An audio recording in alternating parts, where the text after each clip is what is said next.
Greetings in the love and light of the one infinite creator. I am Andrii Zvorygin, and I am here with Fred, Ashley, Adam, and Bill. And we will be just quickly finishing off the January 19th, 2025 session about parenting. And then we're going to do the February 8th, 2025 session. All right. Yes, cool. This question comes from M, who writes, besides the knowing and acting and showing and offering the law of one to the child in this space-time Western society, what else can a parent do to guide and to love? Ashley, did you want to read?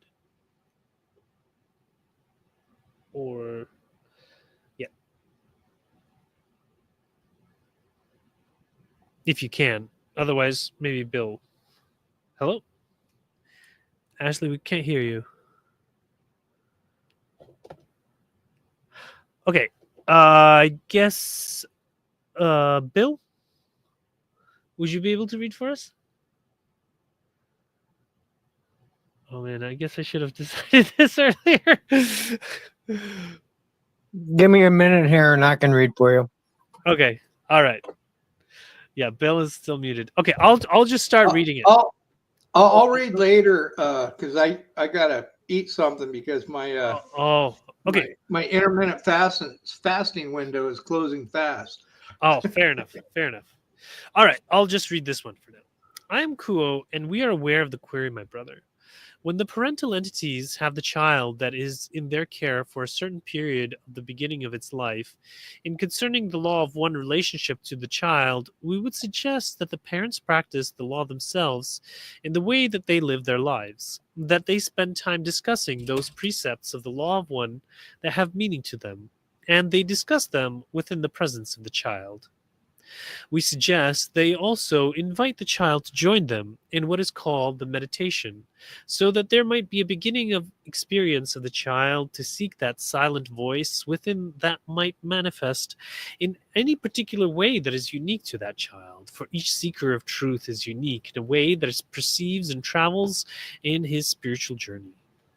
We would suggest that the child be advised in a loving way when it might be misbehaving that would not be appropriate for any child to do, for each child is responsible for its own behaviors from a very early age. This should be lovingly done without the harsh recriminations or threats that are so often part of the parental relationship in disciplining the child. We would suggest that there be a discussion open between the parents and the child in relation to. Sure. Give me 1 second. Oh, Ashley. Okay, I'll just finish reading this one and then you can read the next one.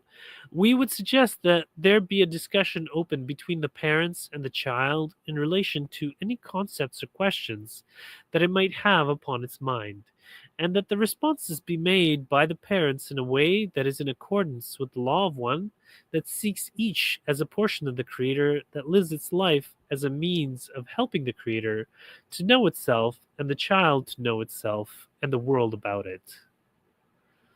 In other words, we would suggest that the law of one be the fabric of a relationship with the child and that each and with each other and with the world around them, and that be reflected in each experience during the day if that is possible. And when it might be impossible or done poorly, we suggest that the parents, if this behavior that they feel is poor was witnessed by the child, that they take responsibility for it, to show the child that it does not need to be perfect, that growth comes from imperfection, that changing the perception of the self as being one thing only for the change will continue, and apparently for the length of the life of the child, and that change is often difficult and painful, and that is not a bad thing, and that it should be known to the child that the pain of change as a part of growth will give them a chance to expand their being and move forward in their seeking of the one Creator and the seeking of the harmony with all those around them. We would at this time thank each person here, each seeker of truth, for taking time out of their day, from driving long distances, from making the effort to be here, enjoying with other seekers of truth to blend your journeys as you did in your round-robin experience, to feel each other's presence, to feel the open heart of each, and to know that all are one here. This is a spiritual family, and this is a family that shall continue for as long as each lives, whether each ever sees the other or not, for a connection made with the heart is that which cannot be broken. It will last forever. It will take each of us, Kuo included, to that path of unity with the one infinite creator which we all here to seek, to serve, to love, and to reflect in our daily lives. At this time, we shall take our leave of this group and of this instrument, leaving each in the love and the light of the one infinite creator. We are those of Kuo. Adonai Vasu Baragos. All right. So that was good, I think. What do you guys think? Any of you have any parenting experience? I have a devil's advocate view on something, or opinion, I guess you would say, on Okay. something. Okay. The first thing they said, and of course, I mean, it's always, anytime there's any question with anything on what to do to help the situation, the first thing that's always said everywhere you ask is meditate. Now, I understand the reasons for that, but I just want to point out that other people in this, of course, they're answering the question within the parameters of everyone involved in asking the question understands the importance of conveying the law of one to, rearing a child. So that's like the whole point of it. But keep in mind that meditating with your child is going to be viewed as breaking free will in some capacity, just the same as it is viewed by some people as indoctrination and breaking free will by dragging your kid to church every Sunday. Well, I don't think they talked about meditating with your child. Meditate as a family. Oh, I see. Invite your child to join in meditation, creating a shared space to listen in the silent voice within. This I think simple the key word there is invite. Yes. Invite. Yes. So I agree with Ashley. I just wanted to set an example that, like, for example, one of my children does not want to meditate. He does not at all. He, like, even when we've like asked him, sit with the rest of the family, and he just like stares or he plays with something. He's just rebelling against it, and so I've just kind of given up. And now I just do the meditation with the one child that does want to meditate. My youngest child, he's happy to meditate with me, and so we meditate every day. Whereas with my wife, she's like, she doesn't take it too seriously either. But so it's just like anyone who wants to is invited to meditate with us, but it's just usually me and my youngest that are actually doing the meditation. Well, that makes it. No, I didn't even know that. Remember that word was in there. That makes it, because people are going to say things like that to you. I've had people say things to me like, "How could you take your kid to church? You're indoctrinating them, blah blah blah." And if you don't understand the response to that by understanding the full scope and the full system mentality of how what it is you're doing, then it makes it stumbly when responding to people. Mm-hmm. I'm excusing my devil's advocacy. Okay. Thank you for bringing that point up, though, because it is something that might come up, and if you're not prepared for it, you may be like, huh. But it's the nuances in the text that expand on things sometimes. Well, I've had people actually say that to me when my boys were little and we were, heavily involved with the Nazarene Church. I was the assistant pastor there, and we took our whole family to church. That was the thing, and You know, that the same thing was said about Boy Scouts when I had the boys in Boy Scouts. Like you're teaching homophobic behavior and Nazism, and you're teaching, you know, like For to be Boy Scouts? brown shirt. Yeah, yeah, oh yeah, and Wow, their example that's weird. was in the movie Red Dawn. Yeah, Adam's laughing probably at what I'm saying, because in the movie Red Dawn, that was the reason for Fidel Castro's troops to kidnap all of the boys, because he pointed to the Boy Scout uniforms saying that they were like brown shirts or something. Because they were wearing uniforms? So Yeah, military style uniforms, teaching them survival skills. Yeah. Okay. Well, I don't And know. you know, I was in Boy Scouts with my boys for years and years and years, and I, knowing full well, I mean, yeah, we're teaching them survival skills and stuff, but and how to make things, but there was nothing. I couldn't believe that well, this stuff that got said to me. I'm like, we never taught them anything about homosexuals. It was never mentioned. Like that wasn't our focus. Our focus was, you know, they wanted to make a fire. You know, like Fair they enough. wanted to go camping. That's all they wanted. You know, I don't. But some of the accusations you get sometimes from people makes you really scratch your head and wonder, like, what do you think that we're doing? Like literally, I've been accused of actually in court because I involved myself with Law of One, and I involved myself with CE5 groups, and I study this stuff, and I meet with people like this regularly. I've been accused in court of practicing witchcraft. Oh my gosh. So you know, people say crazy, outlandish things because I mean, but you actually honestly think about it. What would someone think if they saw your place where you do your LBRP every day that Well, I doesn't don't. know, you But know? okay, yeah. Yeah, they're gonna say, "Oh, you're a witch," you know. But that's because they have absolutely no idea what you're actually doing. So it's kind of like Ashley said, it is good sometimes to hear somebody say something, you know, like, so I've been accused of this one time because they saw my you know, pentagram where I do my LBRP, because I'm sure somebody has a story out there about it. I hear you. Yeah, yeah. Well, I don't do that particular one, but yeah, I don't know. I haven't actually, gotten any real questions. Like I homeschool, you know. But people are just like, "Oh, way to go." you know, I guess Canada is different.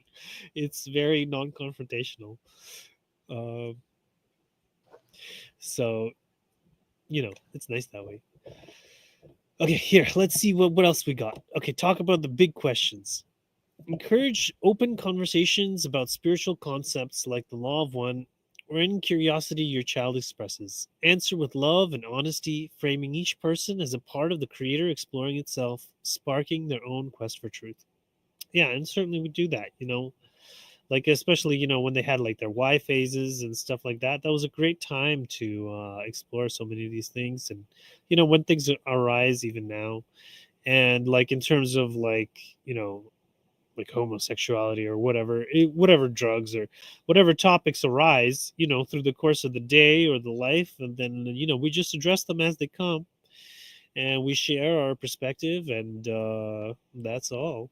And here, discipline with kindness. When your child misbehaves, guide them gently without harsh words or threats. Use the moments to teach responsibility and growth, showing that love remains constant even in correction. And yeah, that's wonderful, thing to remember. And it works surprisingly well. If you have a good relationship with your child, then they love you and they care about your opinion, and what you have to say. And so you can often just like explain to them why something is not good. And they totally kind of integrate that and then they into their value system. Um, Own your own imperfections. When you stumble, because you will, acknowledge it in front of your child. Let them see that mistakes are not failures, but opportunities for growth, teaching them that change, even when painful, is a natural part of life's journey. Yeah, that can be a hard one sometimes, but certainly also worth doing. And I've read that in other places too. Basically, we have to show our children, how to fail gracefully. Like when something doesn't work out, instead of like swearing or cussing, we can do it in a gentle and kind way and say, oh, well, that didn't work out that time. I guess I'll have to rethink it and try it a different way, or something along those lines. And nurture the sense of unity. Help your child understand they're part of something bigger, connected to the creator, you and all beings. And this awareness fosters harmony and gives them a sense of purpose as they grow. And yeah, definitely, yeah, that's a topic we revisit regularly, for sure. All right. So, any other comments on this one, or you guys want to move on? Okay, I guess we'll move on. Okay, Ashley, did you say you were ready to read? Or no? Or Fred? I see Bill is away. Yeah. You ready? Okay, cool. Yeah, I can. You're off to the races. Okay, thanks. I'm Chloe. We greet this circle in the love and in the light of the one infinite creator. We join you today, filled with joy and gratitude, to be invited to this circle of seeking and to join you as you attempt to navigate the thrills and joys and sorrows of your third density, which, as many have noted during the process of your tuning called the round robin, is increasingly complicated and difficult. We express admiration at the awareness and the willingness of those within this circle to bring forward what the one known as G1 had pointed out as those unhappy experiences and difficulties. By bringing forward all manner of experience and seating them in the heart and your shared heart with this circle, you contribute to a palette that allows us to join you in painting the picture that is the circle of seeking and our expressions of thoughts and opinions to you as you request them. And with this in mind, we would ask our typical favor of you, and that is that you do not take our words as authoritative in the sense that we are prescribing any particular belief or behavior, but rather take them simply as our opinion and our perception as we see it. We have traveled a similar journey to you, and perhaps traveled a bit further. But the perspective that you have gained on your own journey is the most important tool that you have to further your spiritual seeking. And so we do not wish to create any distortions or present any stumbling blocks for you, and ask that you maintain your sovereignty in navigating this difficult and joyful experience of third density. If you grant us this favor, it will freely of our own opinions and be able to join you in a more intimate way through this series of questions and responses. We thank you for considering this favor, and at this time would ask if there is a query to which we may respond.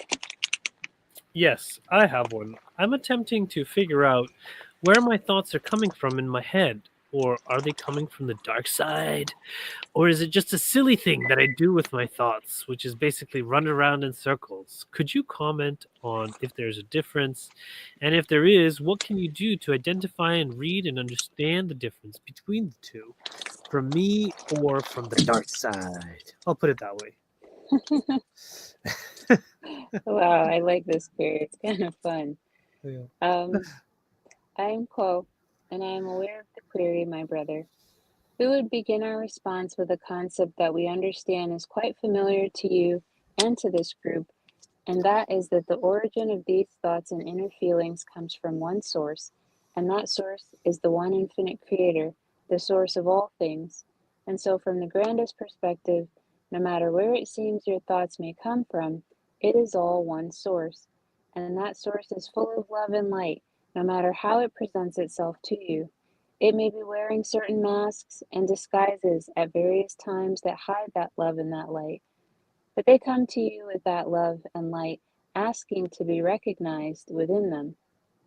To speak to the more focused aspect of your query, you as a being within the third density certainly do have an incredibly complicated, what you might call inner life, that is difficult for you and for all seekers within the third density to navigate clearly.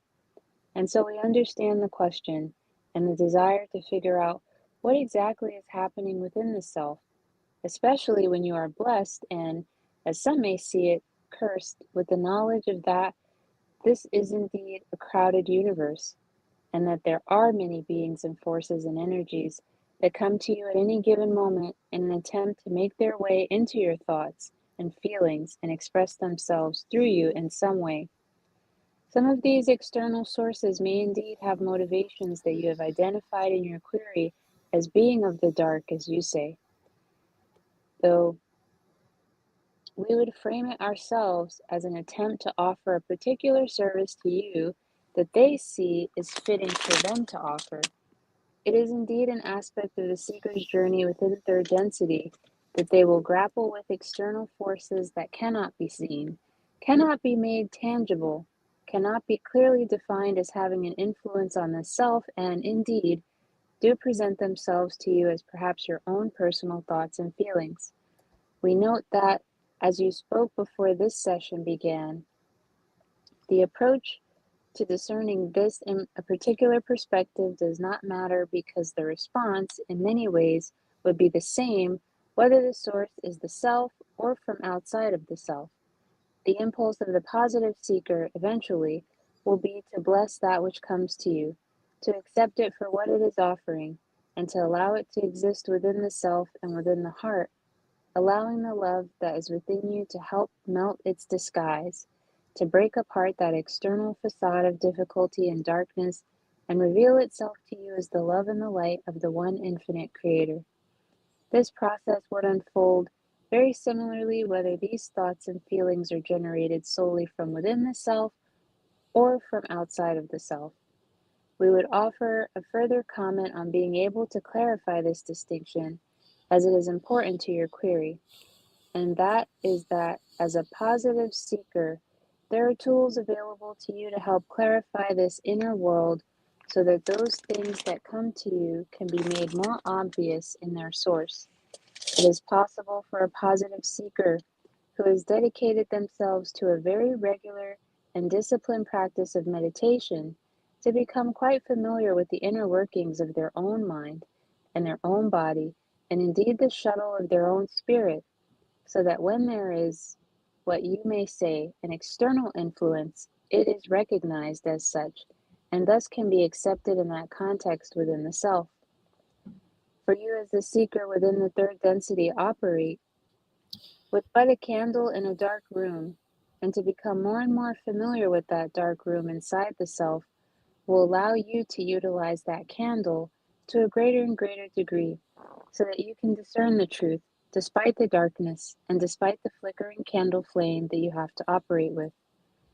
And we would offer one further suggestion for any seeker who is attempting to understand the nature of these external influences from what might be called the loyal opposition, and that is that there are rituals and practices within various religious or spiritual systems that are framed around the concept of protection, where you may perform such rituals in order to express and amplify your own personal desire to operate within an environment that is blessed with light, that accepts positive influences, and that identifies and kindly turns away negative influences. We would not, in this situation, recommend any particular system of protection, but only suggest that if any seeker is really grappling with this question, that such rituals are available. And in performing them, you not only create a very real environment within the self and outside of the self that is blessed with light and makes it difficult for such external forces to wield their influence over you, but you also express, through this ritual, your desire to the self and to the Creator to utilize whatever catalyst comes to you in a positive way, to allow it to transform in your heart and allow you to express the love and light of the infinite creator, no matter what comes your way, no matter what entity attempts to influence you, no matter what inner difficulty is attempting to grab your attention from within. All of these things can be blessed. All of these things can be gifts. And we encourage each seeker attempting to discern these things to commit themselves to regular meditation and ritual to express this inner desire of service to others. All right. Thank you, Ashley. Great reading. Mhm. Did you want to offer any reflections on what we read? Sure. It's definitely come up in other Law of One sessions, and in the sessions I've held is, what is psychic greeting, and this concern about negative entities always creeping around the corner and look on the move to get you, and what is a greeting and isn't. And what I shared at that time is that whether it's internal or external doesn't really matter so much as how you use the event for your own polarization or healing or insight. And this is what Quo is saying as well, that it's not so beneficial to hyper focus on whether it's an internal or external influence that has caused you some catalyst that rattles you and makes you think it's negative. It's about what you do within the self, your own work. And no matter what happens, you can turn it into a positive opportunity. Yes. Yes, I agree. And I know for me, I like the part where they did not prescribe any particular protection rituals, because I know LBRP is really popular in our community, but it just doesn't resonate with me in the slightest, and so I'm really put off by it. But I do like, invoking the angels and the spirits and the four corners and stuff like that. So that resonates with me, and also like greeting in the love and light of the one infinite creator. The challenging stuff that works for me too. And I just love, being surrounded and filled with all of those loving and kind energies, and it's just really wonderful that way. Yeah. Mhm. So, yeah. At the very beginning of that passage, what do they mean when they're referring to a round robin? A round robin is where you go around. It's like Like they different people in the room. They introduce themselves and maybe they say something like when we were in Jonathan's group and we're like, okay, tell us your name and where you're from. That's That's a and we round answer robin, a exactly. question. That's a round robin. Never heard that term before. Oh yeah, it's a pretty common term. I only heard it in this when I, came to the Law of One. That's when I first started hearing that term used, round robin. Oh well, the first time I heard it was in kernel scheduling. Well, it's like when you're writing an operating system for a real-time operating system. One of the methods is real-time round robin scheduling. So where you give each process a designated slot of time to perform its function, and then you go in a round robin fashion. Gotcha. Yeah. And it's a good way of facilitating too, making sure everybody has a chance to speak and respond and things like that. All right, so let's have a look at what Grok thinks about this. Untangling the mind, discerning thoughts in light of the law of one. Key insights. See all thought as one. From the grandest perspective, no matter where it might seem your thoughts may come from, it is all one source. And that source is full of love and light. That's a beautiful message. Bless, don't curse. So important because everything you put out comes back to you. The sooner people realize this, the sooner they will understand that blessing is the way to go. And that's why you have to bless your enemies. Whether your thoughts feel self-generated or externally nudged, the impulse of the positive seeker eventually will be to bless that which comes to you, to accept it for what it is offering. Meet each thought with love, letting it melt away any dark disguise to reveal its true nature. So instead of so you have like a dark presence, and it's like, you're in a fearful state. And, instead of trying to fight it or combat it, instead, what I like to do is just be like, may you be love, may you be kindness. I hear your suffering, may we have peace, may we have love, may we have goodness, and just and it's just so soft, and it just melts everything away, and then everything is just so fine and dandy, and you're just just love and joy, and yeah. Yeah, they Anyway, can't stand that. They exactly. can't stand it. Like, so many people think that, oh, I've got to fight and curse and punish them and banish, and they Mhm. get all in this mode of like control and wanting to dominate and assert their will over the presence, or have revenge mentality and get back at them for hurting or whatever. But Yes. that's not the way. It's the way that you're talking, and Mhm. that just they grosses them out. They're repulsed. They run. Exactly. And they Exactly. also Love. depolarize. Exactly. So here, what's next here? Bless. Meditate to know yourself. A positive seeker who has dedicated themselves to a very regular and disciplined practice of meditation can become quite familiar with the inner workings of their own mind. For sure. Regular meditation lights up your inner darkroom, helping you spot when a thought feels foreign. This is so true. It is so essential, to differentiating between your own thoughts, like your body's thoughts, and the higher self thoughts, and the spirit guide's thoughts, and the Confederation's thoughts, and everyone's got, or like psychic greetings thoughts, and everything's got its own little flavor, but you've got to do the practice to be able to recognize what's what and who's who. So many people are just going through life, and they have no self-awareness about what's going on in their head, and they're just like some, for those people, those I know there was this, I don't know if it was a rumor, but basically they actually figured out a way. And I saw this technology, like with certain microwave frequencies, you could inject thoughts into people's heads. Like you could just like have a microphone, and then you would say it, and it would sound like it's coming from inside their own head, and they could like give them suggestions or something.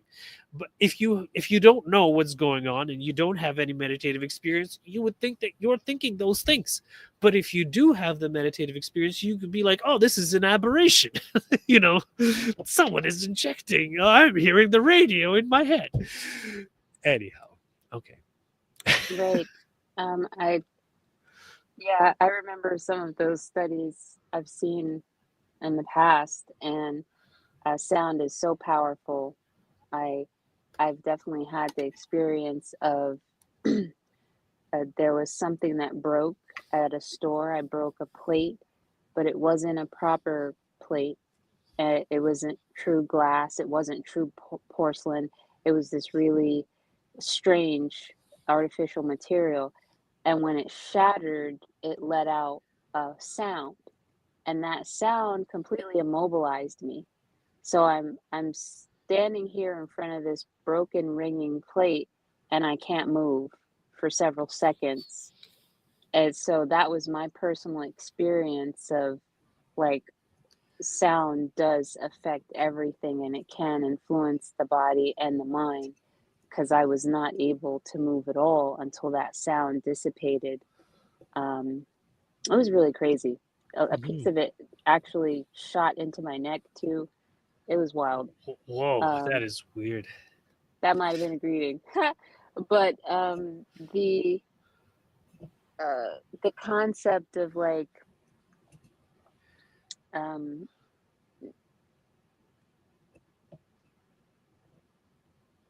hold on, sorry. You Okay. can continue. Okay. All right. Use your. Oh, you know what? I actually had a quote to this meditate to know yourself that I recently shared on Twitter, like just before we started the session. Here it is. Just loading. Oh, not that. There. Okay. As Confucius said, the gentleman blames himself while the petty man blames others. To find fault with others is easy. To find fault with oneself is difficult. And as Lao Tzu elaborates, he who knows others is wise, he who knows himself is enlightened. That's very true and so powerful. And I just wanted to add that a lot of people don't do it on purpose. Like, most don't do it on purpose. They just don't know how to have that relationship with the self that's so intimate and so open and healed that they can tell each other, the unconscious and the subconscious, what's going on. Like, over the years, I've learned to cultivate an inner self that is my ally. It will let me know, oh, this is odd. This is not us.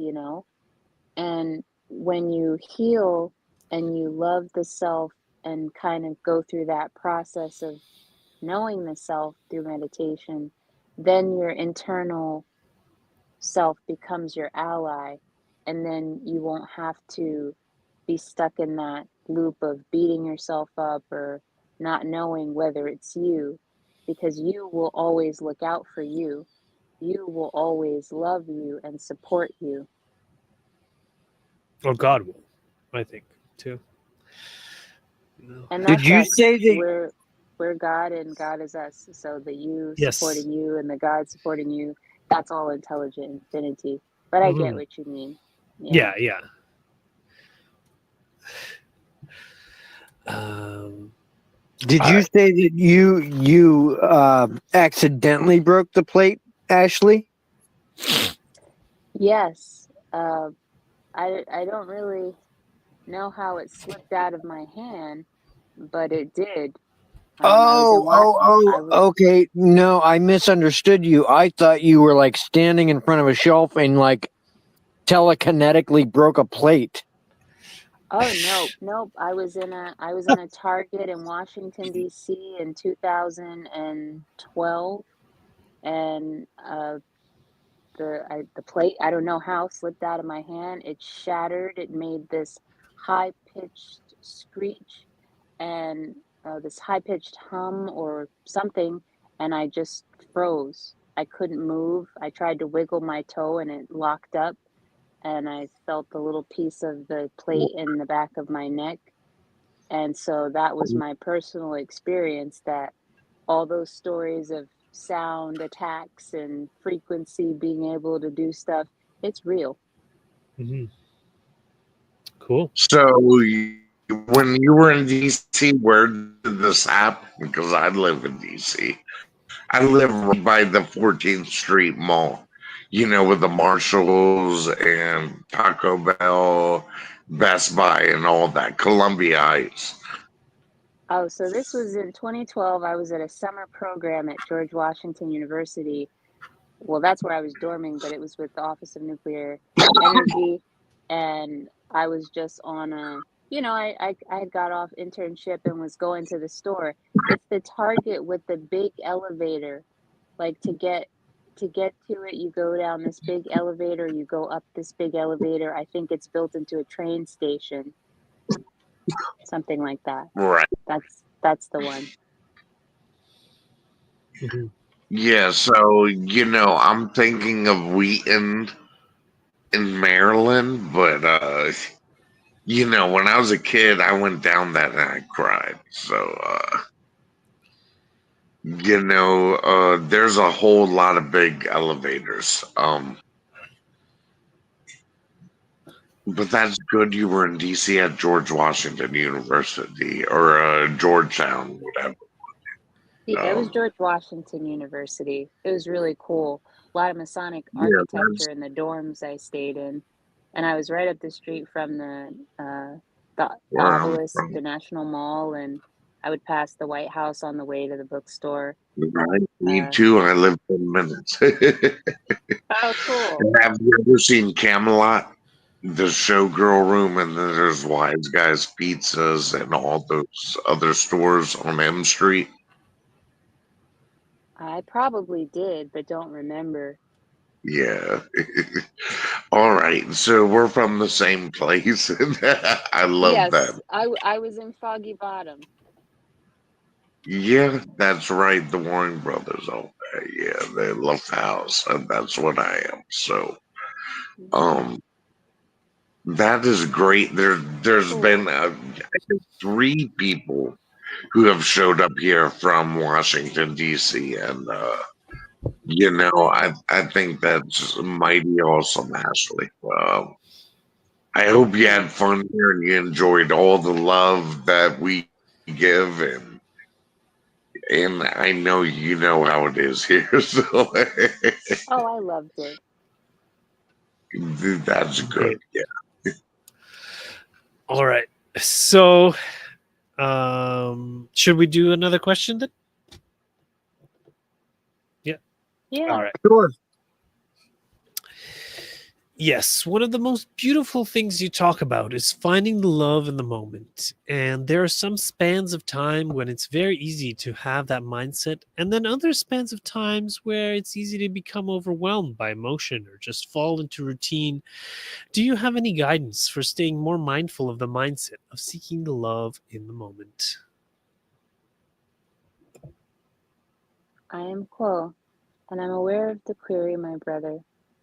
And we would point out that within this query is the ever-present dynamic of the third density. For if holding love and discovering love in the moment were easy, even for the seeker who has walked the path through many incarnations, then the gifts of third density would not be available to the seeker. For it is in the difficulty, it is in the contrast and the friction where the essential quality of experience that the Creator is seeking can be found. For the Creator has cast out its creation in this attempt to hide from itself and its true nature that which you may identify within the third density as love. If love were already apparent, the Creator would not be able to play this game of life with itself. It must shield this knowledge from itself, and in doing so has manifest all of creation that you currently experience in this moment as the third density. But we also understand that as a seeker within the third density, there is the strong desire to more and more hold this perspective of the Creator and the true nature of love in every moment. It is this desire that informs the question that you ask that we find to be the most essential and important quality to cultivate within the self, to recognize, to concentrate on, to meditate on, to pray upon. For you will, as you have experienced, fail many times in finding that which you are seeking. You will stumble. You will feel misled or feel as though you have gone astray. But the most consistent guiding star that you can find is within the self and within the heart, and you can identify it as that desire to find love. And so we would encourage any seeker struggling with the difficulties identified within this query to remember that love can often be very hidden and that the seeker has patterns and difficulties that keeps them from holding this perspective. When this occurs, we suggest to the seeker to turn inward into the heart and not attempt to force a perception of love, but to touch again that desire to find love and recognize that this is the desire of the Creator, and that in Oh, touching it, you can find love within that moment. It's very dynamic that enables a seeker to continue within the third density and polarized despite having such a chaotic and darkened and veiled experience. It is intentional that this flame within the self is only found by going inside on a regular basis And as we commonly suggest when attempting to address such concerns of seekers within the third density, that the seeker develops a regular habit of meditation, so that they can more easily find this desire in those moments, that they can more easily tap into that heart. And in doing so, you may be surprised at where you find love in any moment, how it presents itself to you, and how to discover, you may say, the path through the maze of third density to the delivery point of love. All right. Thank you, Ashley. Mhm. All right. What are you guys' reflections? So again, the answer is meditate. Well, isn't that always the answer? But I mean, there was so much more to it than just that. Yeah, I love that they tell you not to force the process. Oh, sorry, Benjamin. Yeah. They tell you not to force the process. They say you only have to desire to love in the moment, to find the love in the moment. And that's so powerful. I feel like that applies to many things. You just have to sincerely want it to begin. And then it kind of gives your subconscious and unconscious the permission slip to begin to bring in those experiences to actualize that which you desire. And I love that the quote is saying that that desire to love, to find love, is proof of the one infinite creator in you, because that's what the one infinite creator desires. Nice. Yeah. Have you guys ever been in the situation like, like I can't explain it. You've seen the picture with the devil face, all that. You know, have you ever been in that situation where you want to do certain You're things? breaking up. You look at the person's inner self and you're like, whatever, fuck it. Like, um, you're gonna. I'm not gonna say eat, but what is a better word than eat?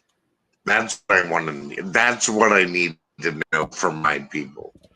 A better word than eat. Like you want to help people, you want to do everything good for them, but what is that better word? Like if you see somebody trying to harm you, but they can't do nothing. That is the question I have for you. What is it? And What do you mean? Like, can you restate the question? yeah, I can. So since my father died, I've been drugged 3 times for not being his blood son. And I come from people that they're not like us. Like I chill with y'all, and you're the only people I hang out with. Can you guys hear me? Yes. So even if people want to do something wrong to you, like think about it like that. But you don't even see any harm in that. What do you call that? Like that's the whole. I would ask Desiree, and she would tell me right away. But whatever. So I mean, it's yeah. like it. I I think I understand what you're saying. Like in the cases where people stay with their abuser and like they're being harmed, but they continue to deal with it because they have maybe, to me, that would be an imbalance in their expression of service. It's kind of sounds like they're engaging in martyrdom. It sounds like there's some other things that may come through there, because you can have it from a basic level where someone stays with an abuser or someone that takes advantage of them because of their incarnation. Their environment trained them to think that that is normal and acceptable. But then you have another level of it where if you have a consciously polarized positive STO being who's really imbalanced in their distortion, and they don't yet have that wisdom to complement the love, then they could push themselves to martyrdom and push themselves to be stepped on by the STS in that truest expression of pacifistic acceptance under all circumstances. This is imbalanced. It's highly polarized, but it is imbalanced. And Ra went through this as a social memory complex. They mentioned this, but that in fifth density, you get wisdom. I would just call it imbalance. I'm not sure what else to call it.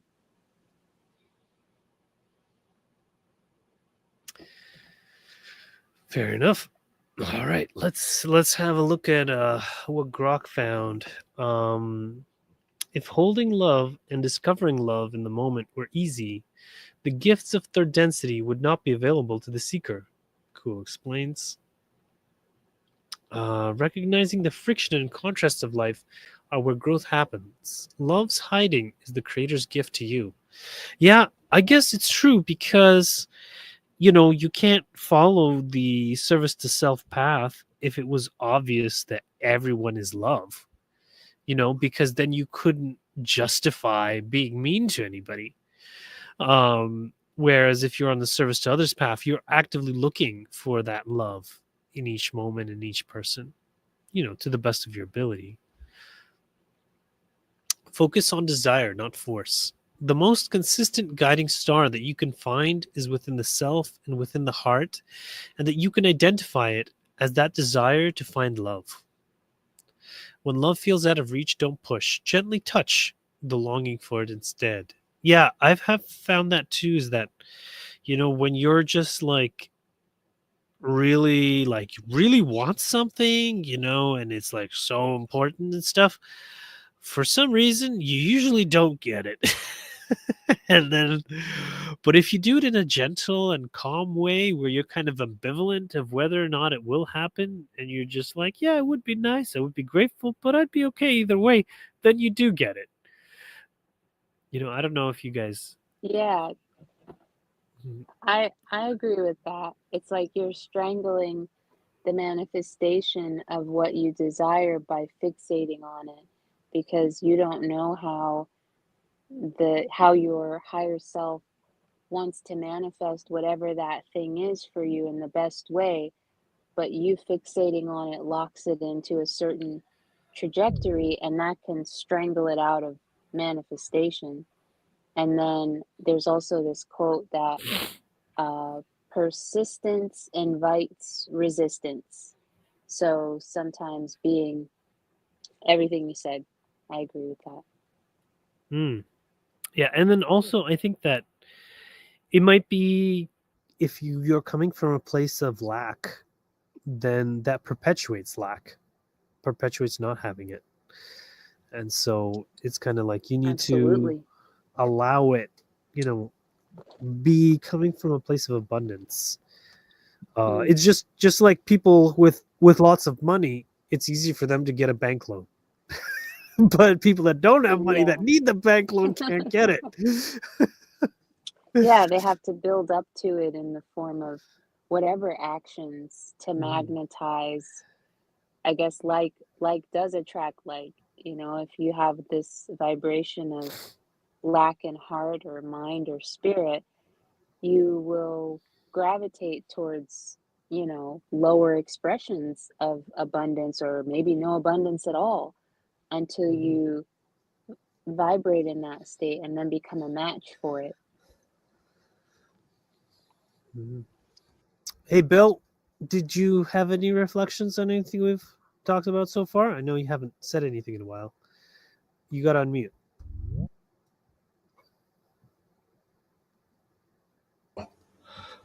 No, I haven't been. I've been too far away to listen intently, so I don't know what. I was a Boy Scout though, an Eagle Scout. Okay. I did all that crap, and I know the Scouts were totally attacked, which is a bunch of BS. But c'est la vie. Yeah. So here's the next one. Is See your desire as love. In touching it, you can find love within that moment through the fact that you desire to find it. Your yearning to seek love is itself a spark of love, a direct line to the Creator's heart. I think that's one of the things Ashley was saying. The seeker develops regular habit of meditation so that they can more easily find a desire in those moments. Make time to turn inwardly. As Fred likes to mention, and expect surprises. You may be surprised at what you find love in any moment, how it presents itself to you. Stay open. Love might show up in the messiest, most unexpected places if you keep seeking. And persist through stumbles. You will stumble. You will feel misled or feel as though you have gone astray. Don't despair. Every falter is a step toward polarization, guided by your inner flame. That's nice. All right. So, next up, we have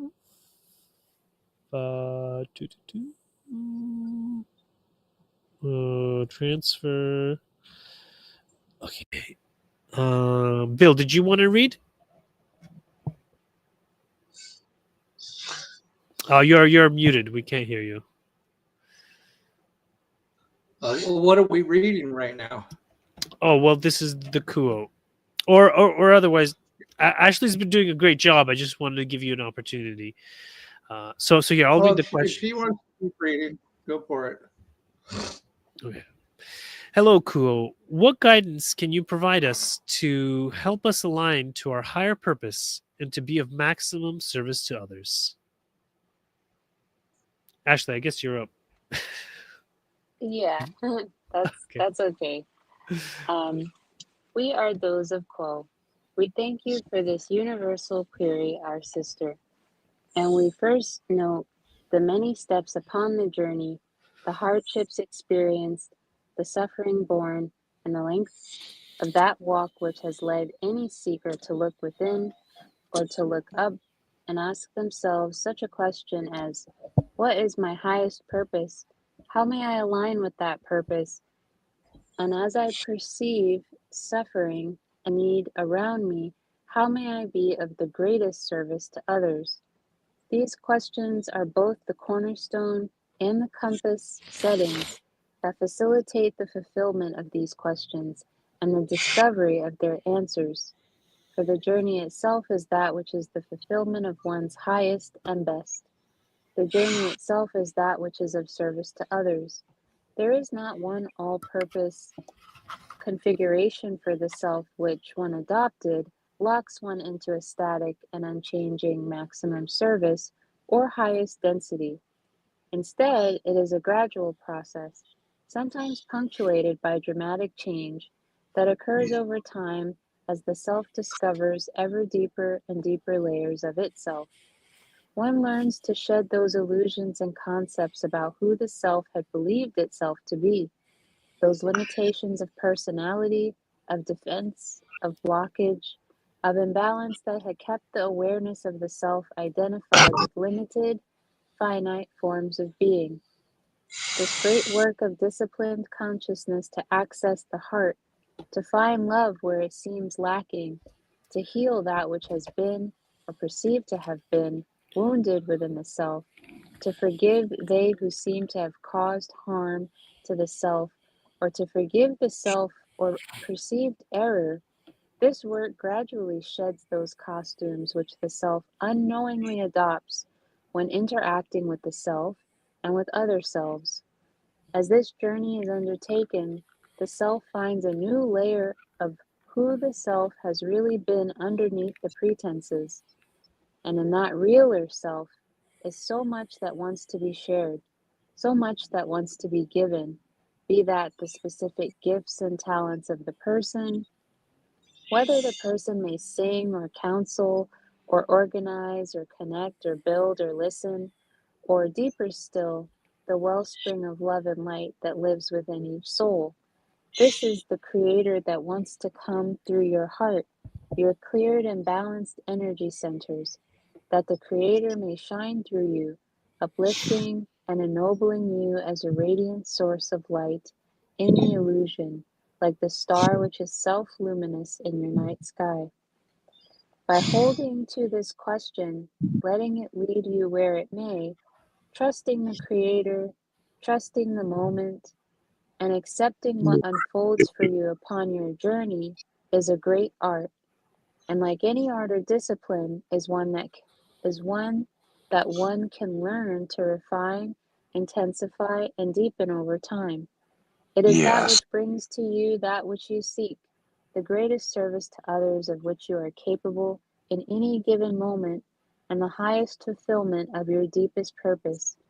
In short, we may say that each spiritual seeker is engaged upon one great journey to free and liberate the consciousness from a seeming system of separation of an individual identity bracketed by fear and doubt, to move from that seeming position so that the consciousness may emerge once again with the heart Right. of the self into union with the one creator from which the self only seemed to have become separated. Infinitely unique though the variations on that journey are, their source and destination, shall we say, are one and the same, the one infinite creator. In discovering the self that is you, not just an abstract concept of some great nebulous self, but the you that lives and walks in your shoes every day, that looks in the mirror each day, that drives the car, that stresses out, that feels this or that source of tension, that feels this or that note of imperfection, to Right. discover that this self is none other than the one creator. This discovery, this self-realization is the highest purpose for all beings. It is the Right. highest service to others for all beings. It will, of necessity, manifest differently according to the unique configurations of the individual. But it is the brightest light, the strongest frequency of love. It is that which is unto itself effortlessly of service. It is that which does not place the personality upon a pedestal, but rather is that which reminds other selves of what lays hidden in the depths of their own being. Thank you, Ashley. Great reading. All right. Mhm. I hear Benny really liked that one. Did you want to comment, Benny? Yeah, I've thought about everything. I'm not going to say really anything, but you know, that was a great chapter, or whatever you want to call it, and I'm going to go back to it, over and over again. You have choices to make. You want to be fucking true love. Oh, You want to but be family friendly. all right. You want to be true love. You don't want to be true love. You people put egos into things and then everything gets messed up, right? Because we only have choices. And as every week I tell you, we only have choices to make on this world. That's the only reason we've ever been put here. So, a choice. I know I'm gonna be good. I know Andrei's gonna be good. I know Ashley, Bill, Fred, and Adam will be good. That's not the only reason to have choices. That's not the only reason. There's a lot of you know, reasons why we came here. if you think about it, if you have instinct, you go into your brain. You only have choices. We have three different brains. That lower brain makes that bigger thing, but you have that choice from those two upper brains. And through my life, I mean, I know Andre knows, and maybe Fred and a couple other people. I'll be going out there for the eclipse soon. Um, you know, I just have to make the right choices because if I'm not compassionate, if I don't love others, if I just act like a goddamn dog, and I've learned that lesson, trust me. Even if somebody was dying, you know, it's not going to lead to any growing in the expansion of your consciousness. And you won't usually get this out of me, but if it does make sense, that's all you have is choices. Choices lead to choices. That is like the pixels of the universe. And I love you guys, and good night. Okay. I get what you mean, Benjamin.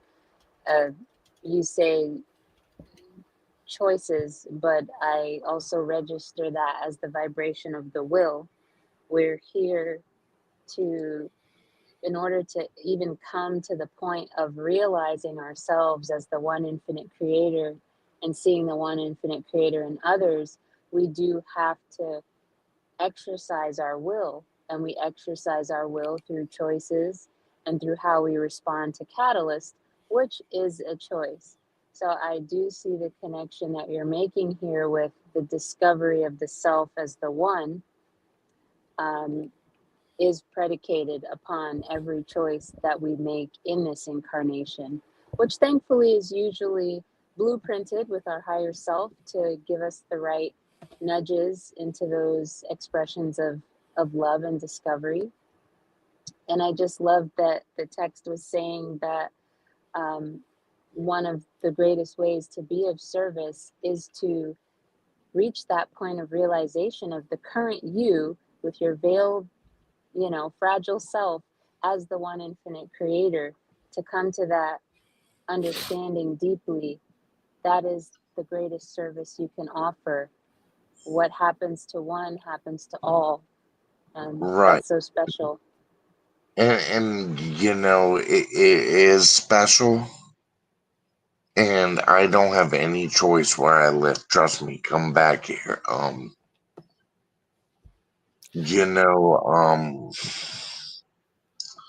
I can do is just be my best person and look into my heart and reflect myself and not let my demons come in. And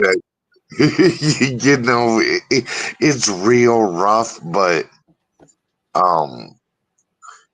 that's all I'm gonna tell you. I'm gonna be listening to it for the rest of the night. I have somebody visiting, so I will see you guys next week. All right. See you. Okay, bye. Thank you for Love you. sharing. Yeah. So cherish the And journey. I would add, Okay, go ahead, Bill. I would just add, before you have a choice, you can set your intentions, because when you have your intentions and your desires are going to guide you on how you make a choice. Mm-hmm. Yeah. Mm-hmm. And here, cherish the journey. The journey itself is that which is the fulfillment of one's highest and best. The journey itself is that which is of service to others. Embrace every step, hardship and all, as the unfolding of your purpose. So here, this was entitled Aligning with Your Starlight, Purpose and Service. Okay. Ask and trust. By holding to this question, how may I be of service? Letting it lead you where it may, trusting the Creator, trusting the moment, and accepting what unfolds for you upon your journey is a great art, Ko suggests. Let these questions guide you, trusting they'll reveal your path. I know every day I pray, may, the one infinite Creator align my thoughts, feelings, words, and actions to be of greatest service to all creation. And one of the kind of unusual ideas recently was that I should become mayor of Owen Sound. Yeah, I have been getting a lot of support. Not everybody, but quite a bit. So it seems to be the right direction, and it could be anything. Shed the costumes. This great work gradually sheds those costumes which the self unknowingly adopts when interfacing with the self and the other selves. Kuo explains. Release illusions of limitations through forgiveness and heart opening to find your truer self. Yeah. So I like Grok. you like It Grok, eh? sounds like a poke.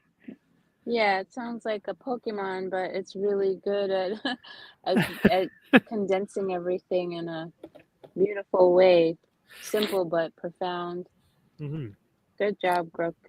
Grok. Yeah, Grok is well, this is Elon's AI, and it's based on a Robert A. Heinlein book, Stranger in a Strange Land, about a Martian who came to Earth. And instead of saying he would understand things, he would say he would grok them. And that means like understand them Oh, in a total and complete way. wow. Yeah. Cool. So share your gifts. In that realer self is so much that wants to be shared, be that specific gifts and talents of the person, or deeper still, the wellspring of love and light that lives within each soul. Kuo notes, offer your unique skills and your love to the world, for sure. The main thing is just like connecting with people and being of service, helping them have a better day. Be a radiant star. The Creator may shine through you, uplifting and ennobling you as a radiant source of light in the illusion, like the star which is self-luminous in your night sky.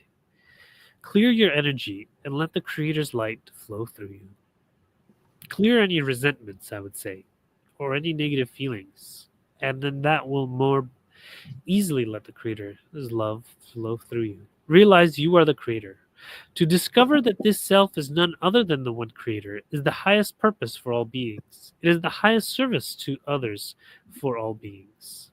Seek the every day as divine. Your light reminds others of theirs. Each spiritual seeker is engaged upon one great journey to free and liberate the consciousness from a seeming system of separation. For sure. That's so much of what we do every day, or like as light beings or light workers is helping people to forgive, love, and be kind to one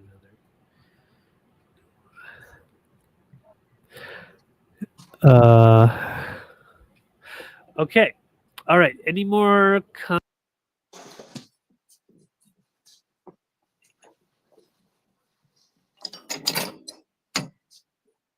I just have to remark again on the power of that statement, like becoming aware of and actualizing the self as the one infinite creator is the greatest service, because sometimes it really bothers me that, you know, I only have but so much time in third density. I only have but so much reach as an individual in a physical vehicle, so limited. If I often think if I didn't have this body, if I didn't have this awareness, I could truly share that love, light, and service everywhere. I want to, and that's probably a callback to us understanding our original nature, that we want to be everywhere and everything and be able to help all across the world. But, I can't. I, I just have this one physical vehicle. So the focus then becomes becoming the creator. That's the greatest gift that could be offered, in addition to, of course, the service I can offer in my immediate reality. But there's a greater metaphysical force to grounding that awareness into the psyche and unlocking the gates of mind in that really powerful way.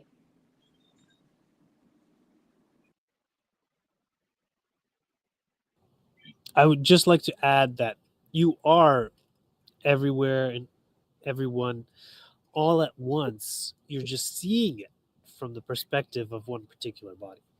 Okay, Bill, how about you? don't know. Same. And I would just add, going off what Ashley says, that's why we just need to relax and calm down and not take things too seriously. And if you do come into information, just put it into perspective, and then if you think you really know what's going on and you have certain desires and you want to do things, then go and do those things. And if you ultimately come to the fact that you can only be of service and you choose one path, then choose it. And then, but don't take everything so serious. Don't get down on yourself. Look at things with humor. Everything's kind of funny in a way if you really want to look at it like that. And so just relax. Enjoy the ride. That's very English of you, Bill. Yeah. I wanted to add about the infinite creator and just like letting the infinite creator flow through us and being that agent of the creator in our lives, and then just through that meditation and being aware of our thoughts and our feelings and things like that, then we kind of begin to get that sense of things happening in the world, and it's like, hey, Right. you know what, the creator told me about this just a little while ago, or I had this thought, and then it's like, it was me. Was it me thinking it? Did I do that? But it was the creator through me that was thinking and feeling, and that's why it happened that way. Anyways, like I've seen many synchronicities of like, me in my perspective, it looks like me saying something like on Twitter or something, and then like some world leader repeats it, a little while later. But it is, all an illusion, and is the same creator working through them that is working through me, all beings. Absolutely. But can I ask you one thing? Yeah, go ahead. What Buddy. do you think about homogenesis? Us evolving as people. So right now we're in the twilights, right? Freaking we got that whole choice, and Bill's right. Sometimes you go with it. You just me. I make people sleep in their beds and I fuck them, but I don't really want to say that. Well, you did already, man. Remember, try to keep it family friendly, man. I'm a certain way. I'm raised old school, like 1930s, 40s. I talk a certain way and do all that. And but if you think about homogenesis, think about the ways we have evolved over all these years. When the Pleiadians and Lyrians, they planted everything with bacteria, atoms, protons, whatever. And they built this world, but then there was somebody who was half and half that came in and did things, for gold and other purposes. Well, that's Go ahead. Okay. Well, no, I'm just it comes up often, but yeah, I think what you're talking about is originally there's the Keepers of the Garden, which is basically a lot of different extraterrestrials who have been helping with the evolution of the planet for billions of years. And then more recently, there was Yahweh, who brought over the Martian genetics and then hybridized them with the Homo sapiens that were here in northern Africa, and it made the taller version of humans, the L3 haplogroup, and then that's spreading out of Africa. I don't like them, whatever, but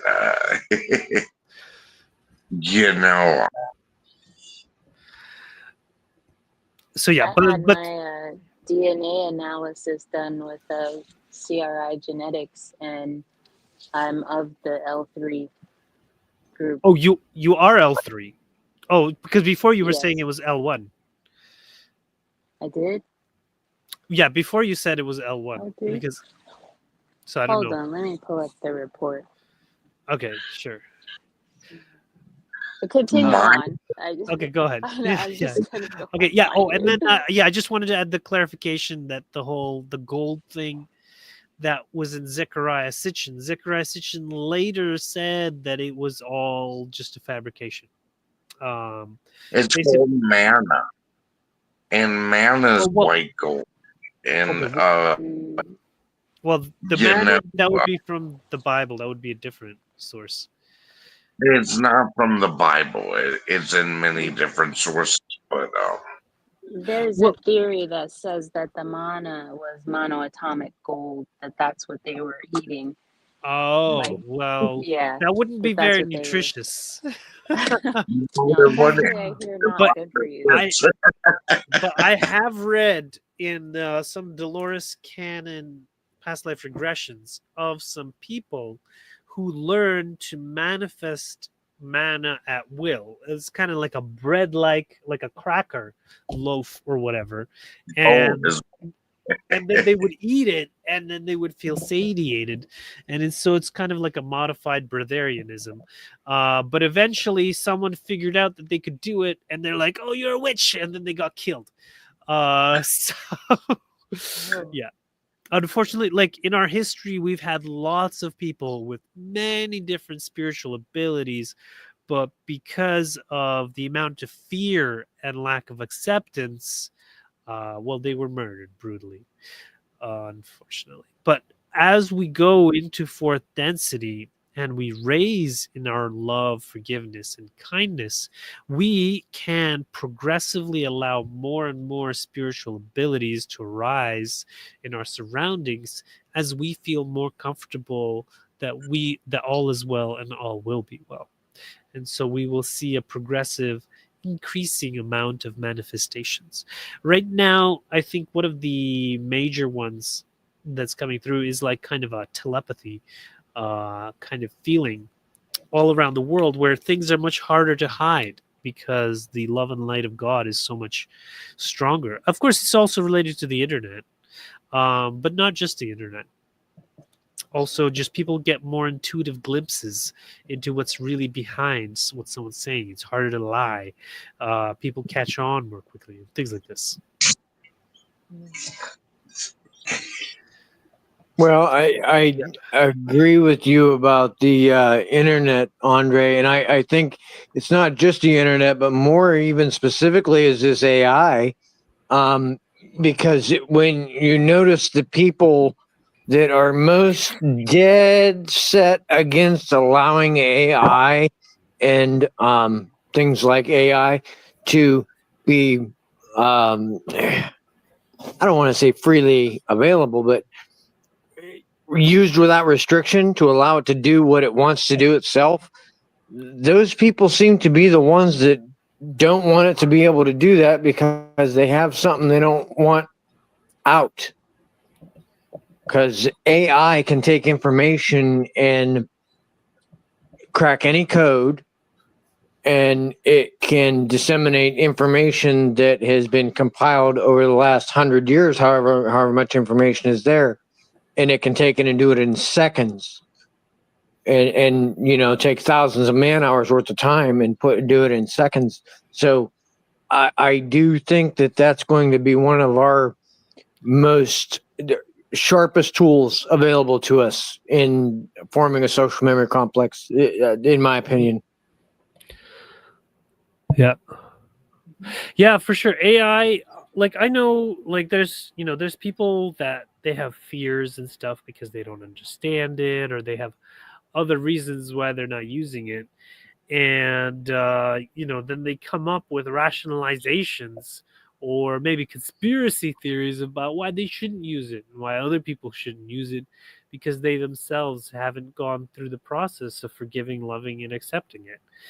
And it is something that happens, and it happens with anything that is new, as we've seen, through history, and actually things are more gentle now than they used to be. It used to be when someone came and they offered new information, they just, oh, you're a heretic, we're going to burn you at the stake and throw your bones in the river.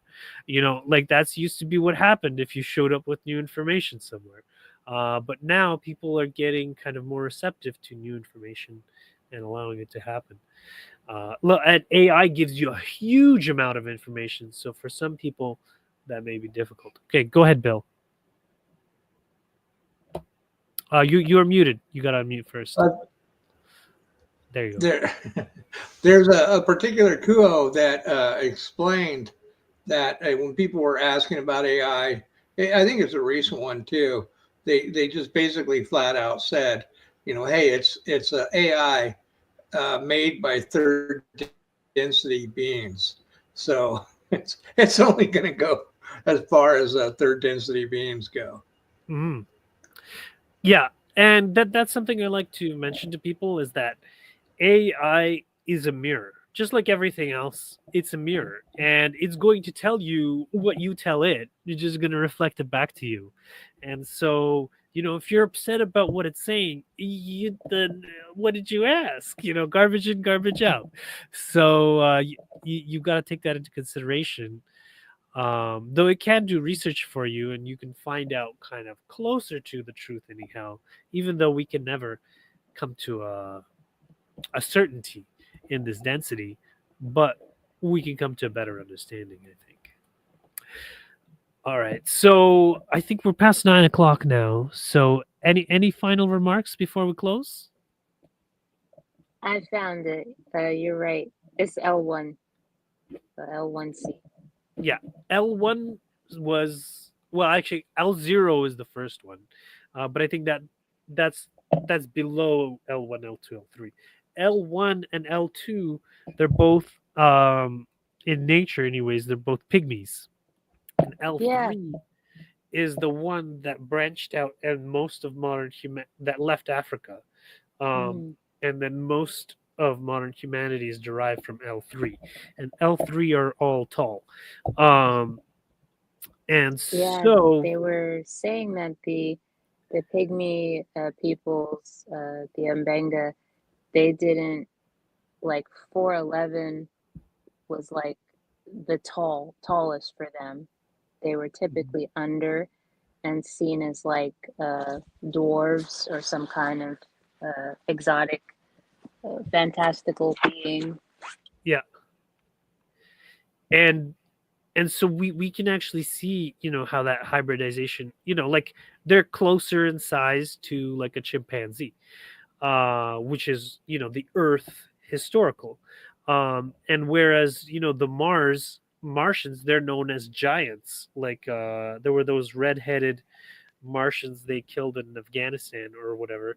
It was like a red-headed giant, and they were very large. And so if you hybridize, a dwarf and a giant, you get something intermediate, and that's most of humans. And of course, the genes are not necessarily the mtDNA, like the L1 or L2 or L3. They're a combination of many genes, and I'm sure, Ashley, you're probably a more normal height, and that's because you have the same genes as everyone else because of all the interbreeding that's been going on. Anyhow, okay, so I guess without further ado, as found you, we leave you in the love and in the light of the one infinite creator. Go forth, therefore, rejoicing in the infinite power and the infinite peace of the infinite creator within you and all around you, my friends. Adonai Vasubarakas. Adonai. I don't know.